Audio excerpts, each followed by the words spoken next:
Hola de nou, parlem a casa de Montnou i avui us porto un nou tutorial de Redstone teòric, vale? Bé, primer de tot, us explico una miqueta tot això del Redstone, vale? De la Redstone, vaja. Bé, comencem. Aquí tindríem, bueno, el Redstone és això, vale?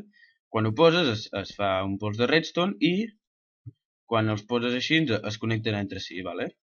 Quan estan de costat es connecten i quan estan dos de costat no, vale? Després, el pols, diguéssim, la senyal arriba a 15 o 16 blocs, no me'n recordo. Vale? Com podem veure aquí. Aquest seria l'últim. Per què? Perquè en aquí, com podeu veure, ja no brilla. Veus que aquí treu com una mena de pols? Doncs aquí ja no en treu. I per allargar aquesta senyal, veus? Mira, ara no arribaria corrent aquí. Per allargar aquesta senyal, el que hem de fer és simplement...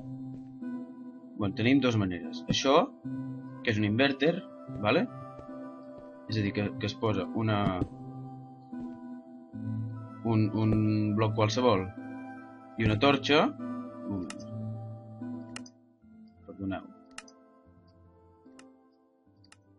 Es posa un bloc qualsevol i una torxa de redstone, vale? I això el que fa és invertir la senyal, és a dir, per aquí entra encesa i surt apagada. O bé hi podem posar un repetidor, que seria això, que deixa la senyal encesa o deixa la senyal apagada.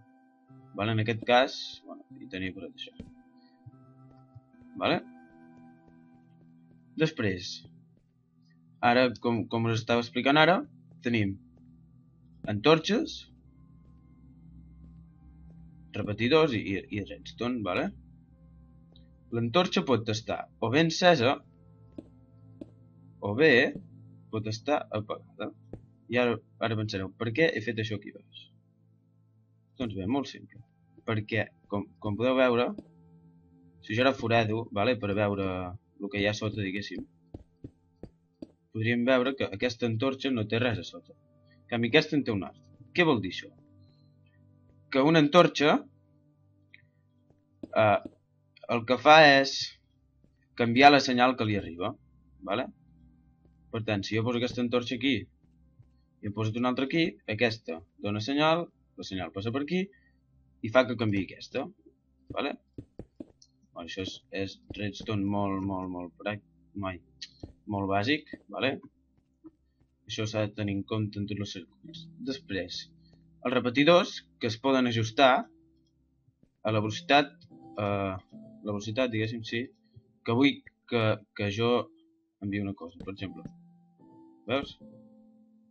Ha arribat a l'altre cable molt més tard de quan jo he enviat la senyal. En canvi, si ho poso així, ens arribarà quasi bé immediat.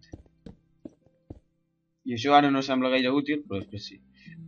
Bueno, i el pols de redstone, que ja us l'he explicat.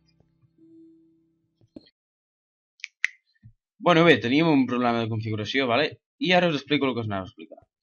Hi ha unes palanques, bueno, hi ha un seguit d'elements per activar o desactivar circuits, vale? Bueno, per activar, perquè envien una senyal quan s'activa. Primer, plaques de pressió. Tenim aquestes i aquestes. Que com heu pogut veure, aquesta, quan l'he clicat amb la fletxa, s'ha encès allò, vale? Que seria com el circuit per veure que s'ha encès. Aleshores, aquesta, bueno, com es connecten les plaques de pressió? Per sota, el bloc de sota, diguéssim, hi poses un de redstone i aquest ja envia la senyal, vale? Per tant, aquestes funcionen sempre i quan ens hi posem a sobre. Quan nosaltres tinguem a sobre o bé un mob, o sigui, un animal o un enemic o el que sigui, vale? I no funcionen quan hi tirem objectes a sobre amb la Q, vale? Jo estic tirant objectes amb la Q i no va. Vale? I a diferència d'aquesta, aquesta és el mateix, però quan hi tirem objectes a sobre, veus, com podeu veure que s'encén. Vale? Per tant, ara s'encén. Vale?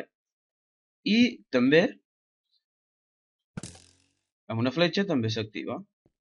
Quan es treu la fletxa, ja sigui perquè la traiem nosaltres o bé perquè al cap d'una estona es deixa d'estar aquí, doncs es treu.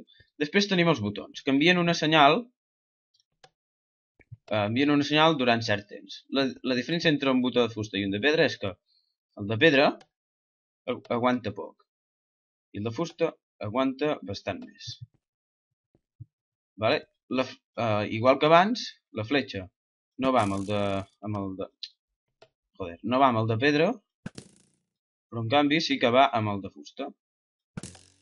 Vale? El mateix, quan traiem deixa enviar senyal. Després, una altra manera que tenim d'enviar senyal, aquesta és per sempre, diguéssim, és amb una palanca. Vale? Amb una palanca podem dir, o sigui, podem, com si fos un interruptor de la paret d'un llum de casa. Això seria com si fos un timbre i això seria com si fos un interruptor del llum de casa. I aquí he fet un circuit amb inverters perquè veieu una mica com funciona. Vale? Amb dos inverters.